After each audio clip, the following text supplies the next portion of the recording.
ಎಲ್ಲರಿಗೂ ನಮಸ್ಕಾರ. ನಮ್ಮೆಲ್ಲರಿಗೂ ಕೂಡ ರಂಜಾನ್ ಹಬ್ಬದ ಶುಭಾಶಯಗಳು.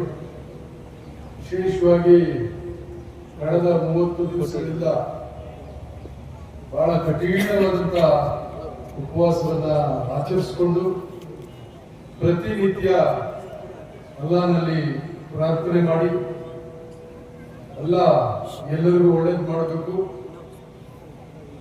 ಶಾಂತಿ ಸೌಹಾರ್ದತೆಯನ್ನು ಕಾಪಾಡ್ಕೊಂಡು ಬರಬೇಕು ಮತ್ತು ಸಮಾಜದ ಸ್ವಾಸ್ಥ್ಯವನ್ನ ಕಾಪಾಡ್ಕೊಂಡು ಬರಬೇಕು ಮತ್ತು ಯಾರು ಯಾವ ವೃತ್ತಿಯನ್ನ ಮಾಡ್ತಿರ್ತಾರೆ ಆ ವೃತ್ತಿಯಲ್ಲಿ ಎಲ್ಲರಿಗೂ ಕೂಡ ಯಶಸ್ಸು ಸಿಗಬೇಕು, ಎಲ್ಲರಿಗೂ ಒಳ್ಳೇದಾಗಬೇಕು ಅಂತೇಳಿ ತಾವೆಲ್ಲ ಕೂಡ ಈ ಪವಿತ್ರವಾದ ರಂಜಾನ್ ಹಬ್ಬದ ಸಂದರ್ಭದಲ್ಲಿ 30 ದಿವಸಗಳಿಂದ ಉಪವಾಸ ಇದ್ದು ಇವತ್ತು ಭಾರತ ದೇಶದಾದ್ಯಂತ ಮತ್ತು ವಿಶ್ವದಾದ್ಯಂತ ಈ ರಂಜಾನ್ ಹಬ್ಬವನ್ನ ಅತ್ಯಂತ ಸಡಗರದಿಂದ ಮತ್ತು ಅದ್ದೂರಿಯಾಗಿ ಆಚರಣೆ ಮಾಡ್ತಾ ಇರ್ತಕ್ಕಂಥ ಎಲ್ಲ ಮುಸ್ಲಿಂ ಬಾಂಧವರಿಗೆ ರಂಜಾನ್ ಹಬ್ಬದ ಶುಭಾಶಯಗಳನ್ನು ಮತ್ತೊಮ್ಮೆ ಕೋರ್ತೀವಿ.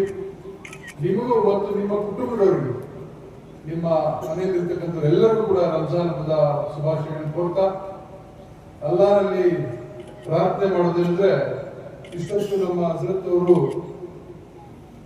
ನಮಾಜ್ ಮಾಡಿ ನಿಮಗೆಲ್ಲ ಕೂಡ ಒಳ್ಳೆಯ ವಿಚಾರಗಳನ್ನು ತಿಳಿಸಿ ಯಾವ ರೀತಿ ನಾವು ನಡ್ಕೋಬೇಕು, ಯಾವ ರೀತಿ ನಮ್ಮ ನಡವಳಿಕೆ ಇರಬೇಕು, ಯಾವ ರೀತಿ ನಾವು ಸಮಾಜದಲ್ಲಿ ಇರಬೇಕು ಅಂತೇಳಿ ಬಹಳಷ್ಟು ಉತ್ತಮ ರೀತಿಯಲ್ಲಿ ತಮಗೆಲ್ಲ ಕೂಡ ಸಂದೇಶವನ್ನು ಕೊಟ್ಟಿದ್ದಾರೆ.